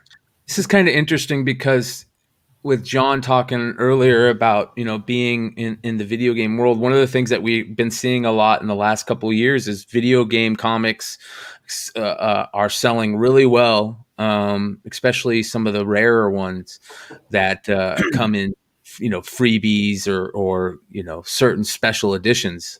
It's unbelievable what they sell for nowadays. This reminds me of the Travis Scott drops, like when he was doing that deals with McDonald's and he was dropping like exclusives on his website and stuff. Reminds me of that stuff. So if you guys haven't watched the recent-ish episode of Global Comic Safari, something blew my mind upon blowing my mind. There's a guy that collects Spider-Man 1, the McFarlane issue. Yep, I know him. And there's there's a video game that came out in like 20 different foreign countries and different things. And he's like, one's a Commodore. I'm like, what? Like, it is a foreign Spider-Man in Germany and all these other things folded over in a box of like probably 5.5 or was it 5 1/4 inch floppy disc fucking boxes. And he bought a graded one. And I'm like, is that even possible? So there's weird stuff out in the world, and it's an ASM or it's a Spider-Man 1 edition, and you're like, what? I actually have it. Let me see here. I have it pulled up. I'm gonna turn this over here. This is him talking about it. If you want to take your image down there, John. Don't go too far into it. Yeah, it's worth going. Yeah. What the heck is this? Yeah. There you guys can see he's holding it up, and that's pretty darn cool. That I agree with you, John. This was one of the coolest things I've ever seen. So I didn't know they did promo comics back then. Yeah, make sure you guys check out that episode. And I'm like, to find an unopened box from that long ago from a foreign country. Yeah, crazy. All these things expand it to being so complicated to find. You're like, what? This is one's for my friend Paul here. This is the TNMT number 3 NYCC layered variant. There is a little color differentiation there's like a sign in the background that says Laird's Place or Laird's Pizza, and the traditional is in dark black or blue, and this variant that was at NYCC that year was in white. There are it's a new high last year of 2 sales, 800 and 1,800 this year. It's 22 or 21 and change. There's about 10% of this versus the traditional on the census. So 167 versus 1,800 plus of the regular. I honestly think the regular is probably undergraded. So probably the percentage of these is less. I want to say I heard 500 is the number on that book. Yeah, that's what I heard too. Yep, it's they call it the photo variant. It's Laird's photo in the background. Yeah, is the name of the shop. But yeah, it's 500. So it's white. Yes, white on the Laird. I don't think this is it. Let's see, Sean. Hold on. I can't see. I'm getting it up at the top. There you go. Yeah, it's got to be much. It's whiter than that. It's more stark white. It's actually white. Yeah. Yeah, on the name, Layered itself is white, and then photo is mostly blue. The P is white for sure. Just check in, and if the person I just pressed this for is listening, they should be out tomorrow or the next day. This is a ghost of what we talked about before. Hellboy, the Fury 3 variant. It's a Magnolia Virgin cover. We've talked about some raw sales because I haven't seen it graded in a while. 45 total copies graded, 7 and 9.8. Last time a GPA 9.8 track was 2018. It was a 570 sale. This one was 1,600. I mean, if you're a Hellboy fan, this is one of those books that like you have to own. Yeah, outside of first appearance type stuff, this is like their grail. So, hell of a nice sale for a character that's kind of cold at the moment. Speaking of cold, this book was a $1,200 book 2 years ago. That's ice cold. Wow. If I would have seen it, I would have bought it and not thought twice. There was a $1,200 sale last in 2019. January 6th, there was an $800 sale. This just must have got missed in the world of too much stuff to sell for $400 and some dollars, because that's a crazy price for a beautiful Campbell cover, one of his best. Yeah, it's a great cover, and it's gone down. In all honesty, maybe Google Plus being gone might have hurt JSU's business a little bit. Well, I just think that some of these things just aren't talked about anymore. There's so much variant covers, so much exciting stuff going on, that new stuff, that some of these older things that were like at the top of the hill a few years ago, they're lost in the shuffle. So maybe it's time to look back at some of these books and grab a few, because the cream tends to rise to the crop on some of this stuff. Yeah, I'm with you. I'd be in on that at 470 all day. I'd almost be in it at 8. There you go. Yeah. I'm just throwing it out. I only did one foreign comic this week. I think Nico found this guy. Valiant Harbinger 1, the DMG Chinese editions there. I know there's a Bloodshot. I know there's this one. I couldn't track down pricing on it. It was hurt my head. But yeah, they did Chinese editions of these, pretty rare to find and hard to find. My friend Josh from the Global Comic Safari also told me that there's some bootlegs of the original version of the Valiant universe. I didn't even know they existed. So look forward to trying to hunt those down. Like the OG 90s one, there were some bootleg Chinese ones. So China loves their Valiant. Obscure book of the week, Space Usagi, Ash Can. I had to do a little Googling on this one because I had never seen this book. So Recalled Comics, who we reference often, is my source. So thank you for whatever you have found. It appears the print run is maybe 500 to 1,000. It was given out at a con in 1993. At least one con is the quote. But this guy, I couldn't find a lot of sales data on it, but almost $1,000 for an Ash Can. So if you're in the con circuit in 93, maybe dig in your stuff and see if you got it. This is a book that probably Ben S. here has started to escalate further, because he's got the 9.6 on eBay that CGC labeled First Red X, who is appearing in the DC Future State. That just seeing that label, I've seen it already on the Facebook group. I've seen it a few places, has made this book go from $100 to $150 book to this one sold for over $200. And Ben's 9.6 is already at 200 plus. I saw with some days to go. So. That is not mine. Mine is yours is the 9.6, isn't it? Yeah, mine is the 9.6. But actually, that one's going to somebody. Oh, so yours is not up. Mine is not up because it's not up now. I took it down because it's part of the packs. Oh, maybe I got it. Oh wow. Somebody's gonna get it. I was a little disappointed my packs didn't show up today. Oh, you can blame my wife. Oh, they're not out yet. I'm out of. No, some of them are. But I'm out of town. So it's from over here, man. I'm like, this stuff gets here quick from over there. we're like 2 hours away. Man, I hope we get that one. I love that book. But yeah. So another reason, if you haven't bought them, you should buy some of Stein's. Couple Golden Age books, because god dang, I like it. Famous Funnies 216. We've talked about how the last couple in the run just sell for more. This is actually my least favorite cover of the whole run.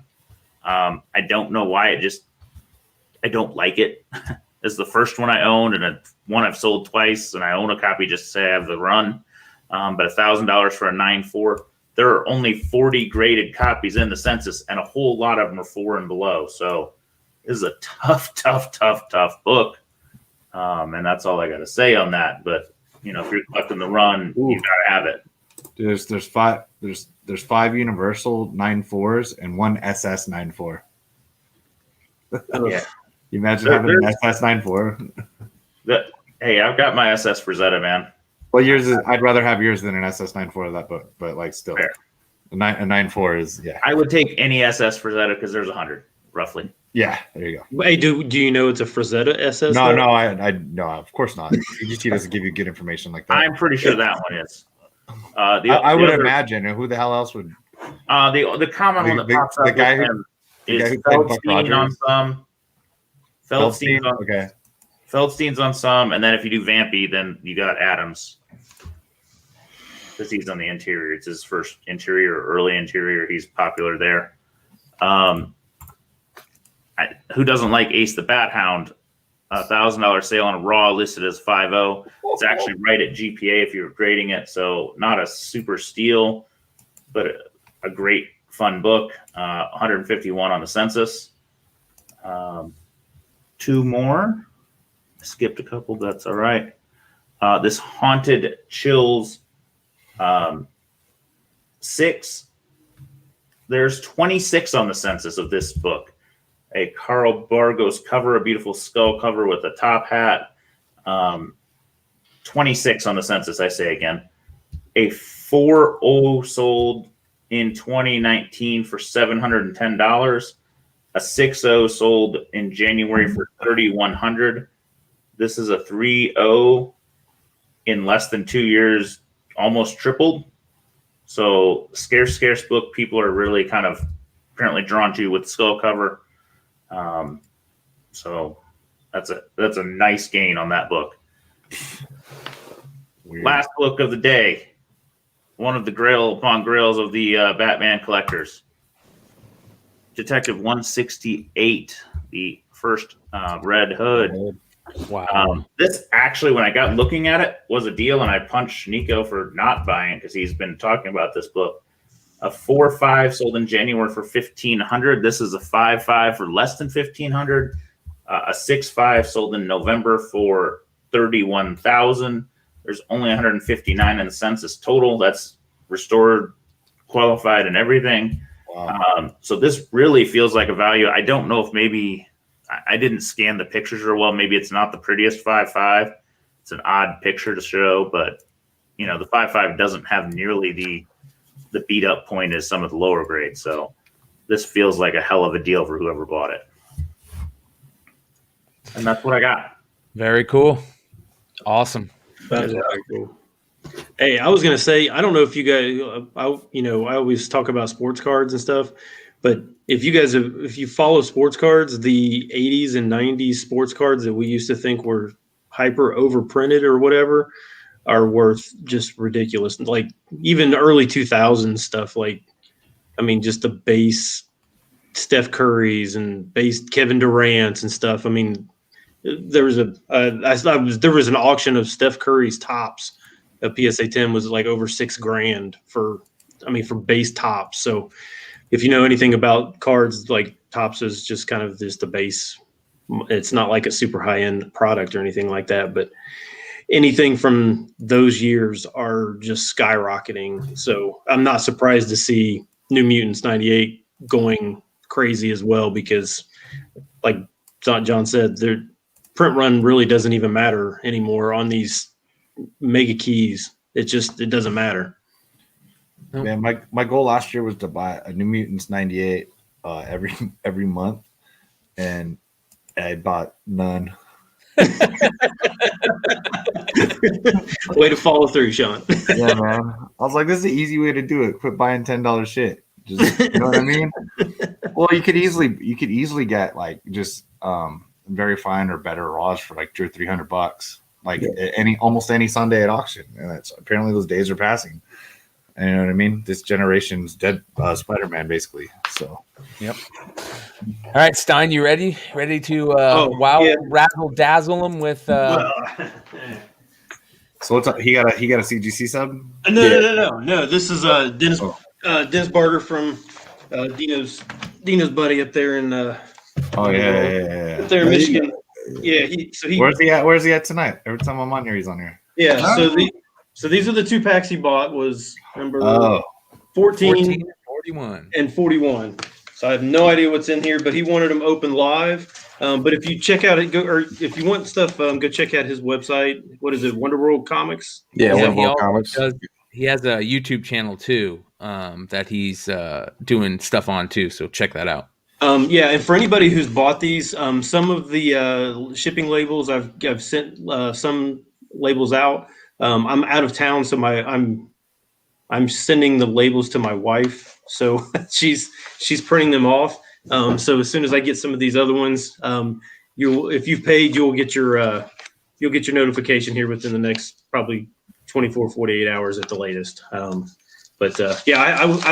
interested. This one's number 14, so I'm interested to see what's in these because I really don't know either. And we'll just I'm rooting for him to get bad books, so that way I have a better chance of getting better books. well, hey, the one last week was just okay. I mean, it wasn't anything great. So, there are still a few left. I think there's 10 packs left, but you'll probably know here probably within the next week or so who or what was pulled.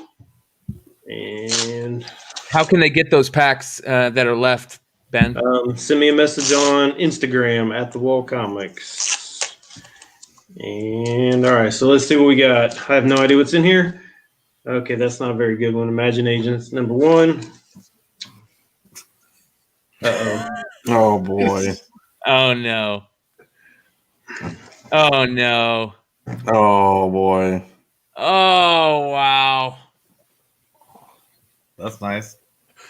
Yeah, that imagination is not so good, but that one is. Just send it to half price. Skip the middleman. Yeah. Yeah. Ultimate Fallout 4. So that's what I get. Just talking shit. You got Hawkeye 11, Pizza Dog. Pizza Dog, Pizza and dog. a Virgin Z Nation. But Dude, the best part is you still put 3 other books in there. yeah. Like Yeah. no one was bitch if you they only got that book. Yeah, well, yeah. Yeah, Still got okay, another well, pack to open too, right? Yeah, that was number 14. Damn it! I knew I should have picked 14.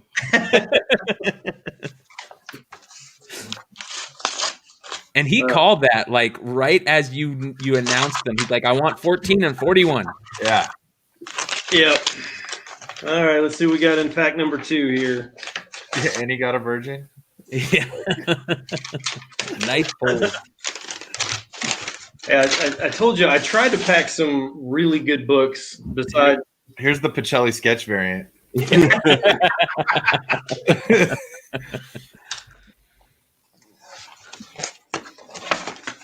And Dennis, I'll get these shipped out to you, or you can. All right, here we go. Let's see what's in pack number 41. All right, first book. I have no idea. A Deceased. That's cool. That's cool. And I think that's Anacleto. Invincible Iron Man number 1. There you go. I just Ironheart. bought 20 of those.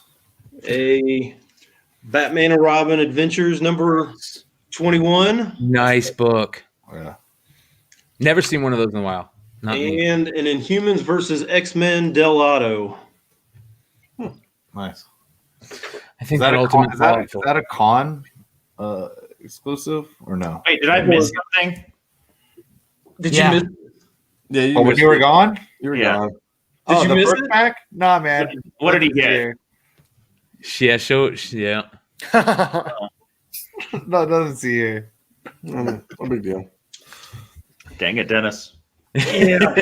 So this one was actually a pretty good pack too. That Batman and Robin Adventures is pretty nice. Yeah, those are nice. Yeah. So, anyways, that's if you haven't seen those are kind of that's a pretty typical pack right there. The $30, second pack. $20. Yeah. So, anyways, that was surprising. I wasn't expecting that, but well, good for you, Dennis. And I'm sure probably everybody else is pissed, but oh well.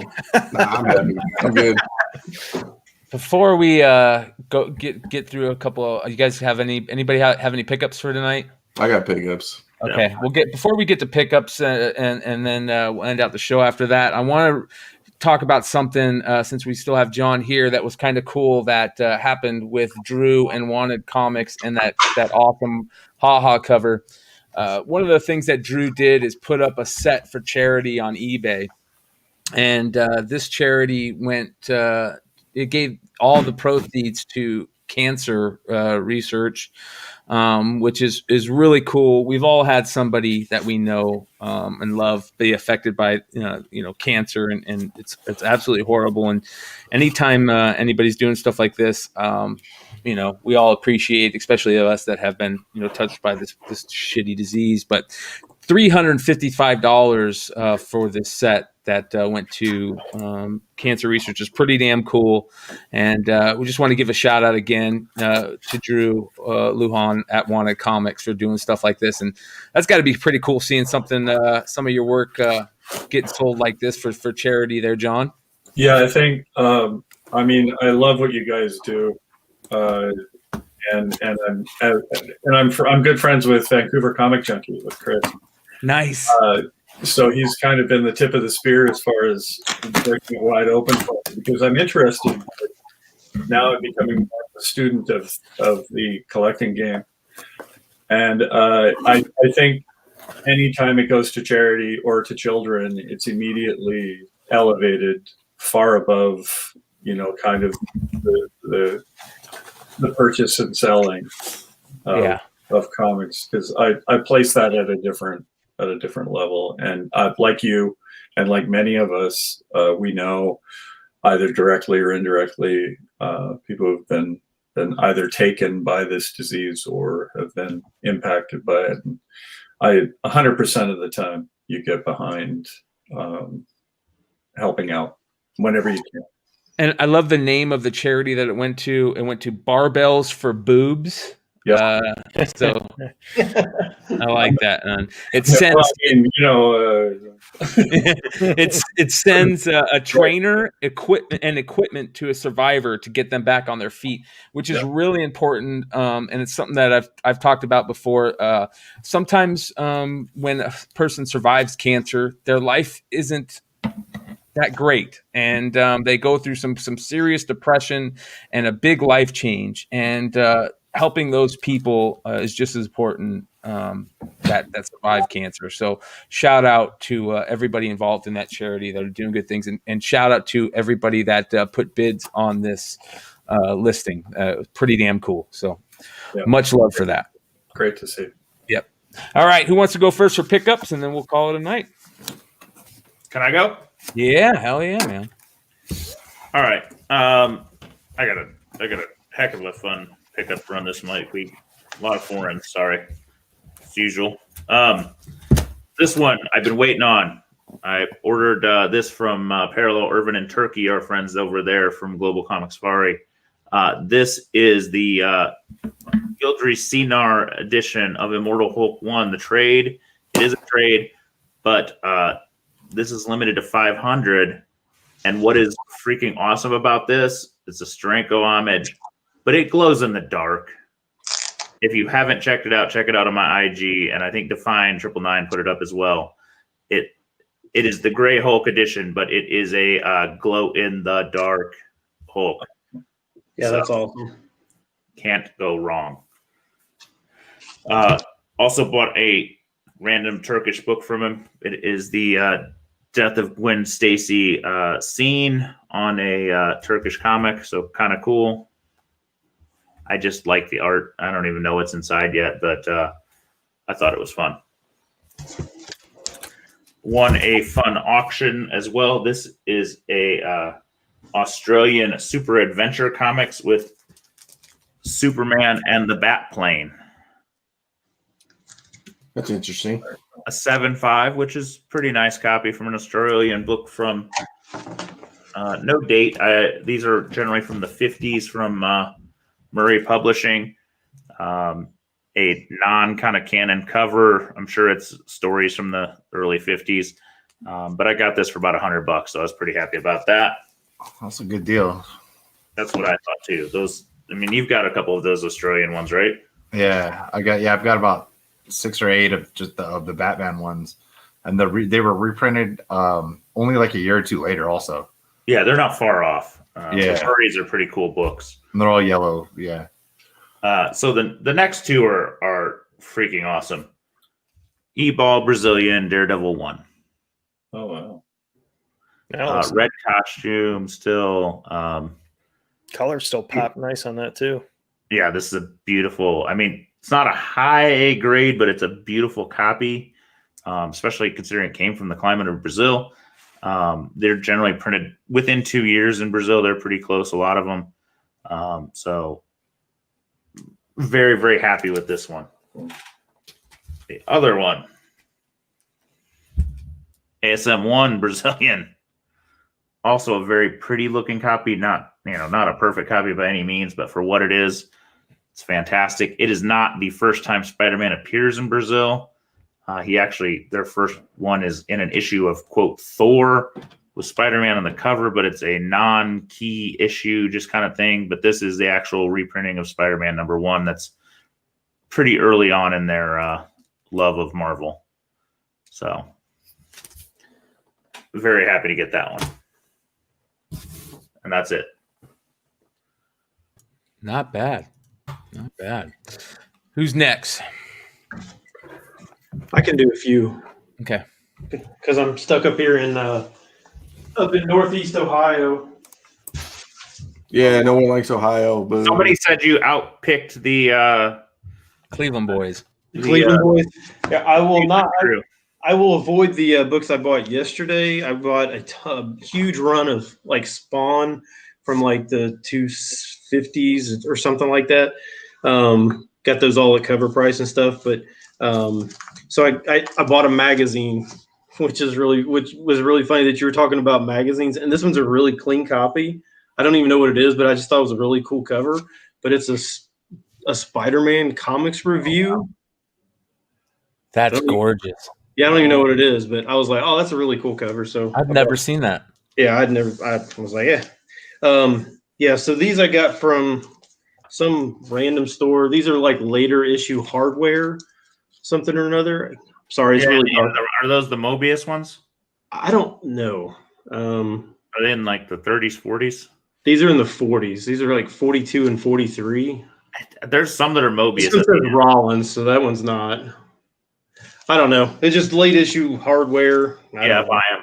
In the 40s, it's worth buying. Yeah. I'd got a Darth Vader #2 5th print, which, now some people are saying that, hey, look, it's got an ad for Darth Vader 3 in the back of it. First appearance. It's not, but it's still a pretty cool cover. But major key alert. yeah, major key. I've Inferno, the Magic, the Gronoff cover. Sorry, it's really bad lighting in this hotel room. We And picked one of those up at Barger's. yeah, and then some.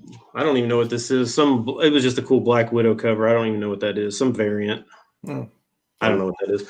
Hey, and now the huge rabbit hole that I swore I would not, but for the price I had to. I bought a previews of Spider-Man 1 with Miles on the cover, but I got it for $1, so I was like, that's got to be good. And then I bought another previews, and it's the one with the first Shuri Yeah. on the back cover that Yep. apparently people are now wanting. Beautiful J. Scott Campbell art. Yeah, I don't get the previews things at all. I have no idea. But for the price, I couldn't really just let it sit there and have somebody else. My guess is these are probably gonna, if we ever do a round two of the The Ben box. Those will probably end up in there. That's pretty much what happened with the last batch of books, was stuff I just recently bought. So Anybody else? Paul, you want to go next, and I'll go.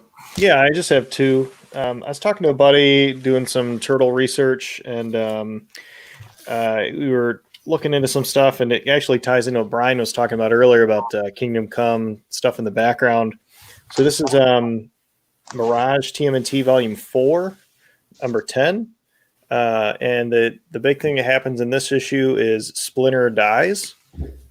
But right here in this panel, you can see in the door frame is Rat King. Oh, that's cool. Foreshadowing his death in this issue. And I just thought that was really cool. And it ties. So I've been buying those just here and there. And then number 11 is the burial of Splinter. Not much spec there because I did dive a little deep into that research, and it. Long story short, it's a Splinter doppelganger. But reading the story when it came out was like, holy crap, they killed Splinter. And so I just thought it was really cool that Rat King was in the background in that panel. Did you ever buy that thing I showed you on Facebook? No, not yet. He hasn't gotten back to me. Dang it. Okay. Dino? Okay. I got a mismatch of shit, I guess. So I got a little X-Men variants. So this is just the Rose Sergeant Pepper's cover. So nothing to see there. Funny story about these. People were like, Dino, why are you buying these? And I thought I was going to be cool, but I wasn't. So I bought Spider-Man #1, or Spider-Man 2099, but it's not the newsstand, so I got that thrown in because of my story on these other two. I thought I was getting Spider-Man 2099 #3, a different version, and I won't go about what the different version is because it's super secret. But I got this regular version that was. I got a Spider-Man 2099 #4. What else we got over here? Just some mixed massive crap. Scotty Young. My wife's a big Scotty Young fan, so Extraordinary X-Men #1, little Scotty Young stuff. Anybody got Scotty Young covers for cheap? I'll buy them. Mr. Barger, we talked about Mr. Barger. He sent me this actually, so that's cool. It's pretty dope. So shout out to him. I bought a Moon Girl Double Dinosaur number 19 variant. So it looks pretty nice. I scored it for $30. I mean, I can't beat that, right? I don't know.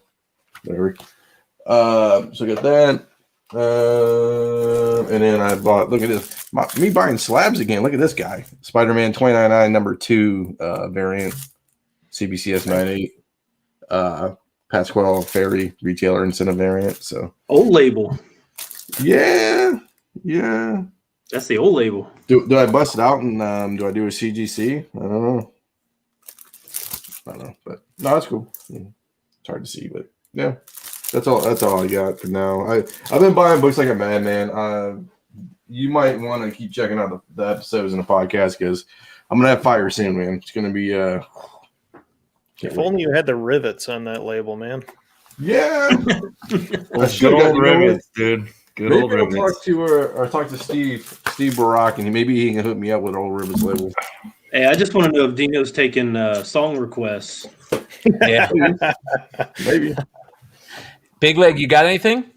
Yeah, I got a couple things. So I don't know if you guys heard of this, but Wanted Comics did a variant with John Gallagher. And anyway, so yeah, early cover of the year candidate. I did. Drew's my buddy there. I sort of hard to find the Chippendale Rescue Rangers cover variant for number B here. Oh, those are hard to find. Yeah, so I got a good deal on one of those. I picked up a bunch of little stuff, but some Ironheart stuff and things like that. But like I got unwrapped boxes. I was trying to find them, but I got to thank Phil Vintage Comics and Toys for turning me on to a good deal for this Tales from the Clone Wars webcomic collection. Nice. Great dude. You know what I mean? So it's with I think so. It's first Cad Bane. Some people say Fort Cogantano, and yeah, so something like that. So I thought it would be good. This came with the this is the printout. I think I could be off. I think they said there's like 1,000 printed or something. I think 2. I think 2,000. And the posters too, Okay. huh? Yeah, and it came with the. I'm not gonna pull Yeah. them out because I'll just fuck them up. Yours came rolled. What? Yeah. Well, yeah, I got it from like the store who had them, and it just came up. So Nice. yeah, so I got a good deal, and you can grade these things. That'd be pretty thick, thicker than any slab I have, but I guess not that much thicker than magazines. I haven't pulled this out, but if I decide to, and it's so glossy, I'd probably actually use gloves. But to check the back, it looks possibly gradable. But anyway, so yeah, a couple cool things there. I did buy some stuff. It's not here yet, so in these future weeks, I'm actually gonna have some cool shit to show off. Hell yeah. Not, Well, but before we let John go, everybody's asking in the chat that he's got to show some pickups of his sweet spinner rack behind him. Everybody's asking what's some of the cool stuff in the spinner rack behind you, John. Oh man, I'm all right. Let's see what we got. well, there we go. The first. Look Drew at that. texted me what's in the spinner rack. I wrote down what's in the spinner rack. Dennis Hazen here texted in there, and I said, "Man, I already wrote that down." So good thing Brian's the host. I have a selection of stuff, and you can draw your own conclusions of what kind of person I am. I just love seeing a spinner rack in there. I've always wanted one. Everybody always says they want one, and the lucky of us find them. All right, let's see. Dude, on my Craigslist, I see so many spinner racks on my Craigslist, and I just never do it. Well, I wonder how many of them are like real.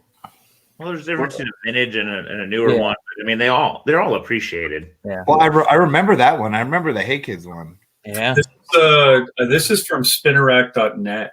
It's brand new. I have 3 of them in the house. Hell yeah, that's awesome. One in my bedroom and one upstairs. That's fun. Anyway, I will walk you through my random assortment here. Moonshine. Okay. Love Oh, that's great. I have a signed by the Frank Miller variant, number 1 signed. Yeah. the Real Resource. Some of my favorites. 100 Bullets is one of the best books I've ever read. Yeah. So we got that. I really dug this book a lot. Brandon Seifert and Lucas Kettner, Witch Doctor. I thought it was really kind of an interesting sort of, it popped and locked and it did its thing. Really enjoyed it. Of course, but this is the newer one of Emerson Burroughs. Kind of dug that. I've been a fan of Jason's work for a long time. Of course, the indomitable Ed Brubaker and Sean cannot live without them. Everything they do, no exceptions. Just immediately. Criminal, Back in the day, was one of my favorite all-time books, and I love Brubaker's run on Daredevil too. Yeah, I think Brubaker's up there for me with Tom King and Jonathan Hickman, Alan Moore. These are all writers that just knock me on my ass. Of course, Jack. I mean, this is one of many. I mean, my house is full of bookshelves, but you have to have the Eternals close by anytime. Really dug the hell out of this book too. Yeah. Dog-eared it a little bit. I think this is my second copy. Really nice to see Sean Murphy blowing up. I've been a fan of his work for years, and he put on the writing cap and just crushed it. This knocked me on my ass. I mean, for any number of reasons. One, Mr. Miracle is one of my favorite Jack DC characters, and to have Tom King and Mitch do this kind of book, it just killed me. I was just thrilled to death. Every issue was blowing me apart. And Immortal Hulk, I didn't think that I would ever say, you know what, I can't wait to get the next issue of a Hulk comic. But here I am. I love it. I think it's one of the most interesting explorations of body horror I've ever seen. It's positively Cronenbergian. Delightful, challenging, weird, truly horrific, and really offbeat, daring, which is which is always nice. So that was just a random selection, but you get the idea. I'm kind of digging this stuff. So Very cool. I think Al Ewing is one of those guys up there with Hickman and some of those amazing writers that are just blowing everybody away, right? yeah. I think there's always that discussion, and I'm never quite sure, what way it's going to cut. But to me, it's always there's always these discussions about whether it's the writer's era or whether it's the artist's era, and as they change, they vacillate. But I just feel like we're living in an absolutely fantastic time to be reading books. When I go to my local here, big shout out to my good pal Pete Turcott, who runs Big Pete's Collectibles just down the street from me. He's always turning me on to cool stuff too, and combined with Chris, I feel like I have a much more integrated appreciation than perhaps at times before maybe I didn't have, because I have guys with vested interests close to me, and I'm finding just gem after gem after gem, and it's gone from being just kind of a wonderful hobby. It's becoming much more than that, especially with doing variant covers more frequently now. Just a really new appreciation, a renewed appreciation. Well, you mentioned earlier about the Ha Ha #2 variant that's going to be coming out soon, that he gave a little teaser that it is an homage to an old school horror book that I can't wait to see. So I want to remind everybody to keep an eye out at Wanted Comics for that book. If you can, try and score a copy of the Ha Ha #1, because like Sean said, it is for me cover of the year already. So that's very kind of you, but we got a lot of living to do in the next year. Amen. Amen. I hope if I have the opportunity, and it's looking like I might. I'm hoping to top that as the year goes on, and fans can get excited about some of the things I'm fortunate enough to be able to work on. Well, we appreciate it. It's too scary for me. That clown is a little too intense for me to have in my house. I got an 8-year-old who just has nightmares of clowns, so I'm like, it can't be here either. Yeah, I tend to defeat my nightmares the more that I draw them. But yeah, there's something eternal. I think it's and I realize it's overused, but there's something iconic about a creepy clown. It's just one of the foundations of everyday horror. And you can't even explain it. You don't need to. Yeah, people are legitimately scared of clowns. You know what I'm more scared of? I'm not more scared of clown cars. I'm 6'6". I'm terrified of clown cars, man. Nah, man, not for me. Those phone booths and clown cars, those don't look any fun at all. Exactly. I always wondered as a kid, like when you see the face paint and everything, you're whatever. But I was like, where are they coming from? There's the shtick. I mean, we all know the gag, but it didn't stop it from being creepy as hell. In fact, I heard there was an accident a couple of weeks ago here. It was really horrific. 2 of them collided, and there was 127 dead. I've never. Clown car joke. No one was. And on that note, listen, John, we had a great time. We would love to have you back anytime you want to come on. And I would be read the Riot Act if I didn't say I really think that the guys over at the Dark Side, our Star Wars show, would love to talk to you one night about your work, on Knights of Old Republic and Revan. And we appreciate you for taking the time out and just geeking out over comics with us, man. Dude, man, thanks so much, everybody, for having me be a part of this. It felt like you guys instantly welcomed me into your family. It was really, thank you so much. It's always awesome to meet other people from my tribe, Hell yeah. Well, nice meeting you, John. We'll be in touch, and we want to thank everybody that was in the live chat tonight, and thank you for everybody that liked, subscribe. Make sure you hit that bell to catch all the other shows on the network, and we'll see you next Monday. Adios. Absolutely.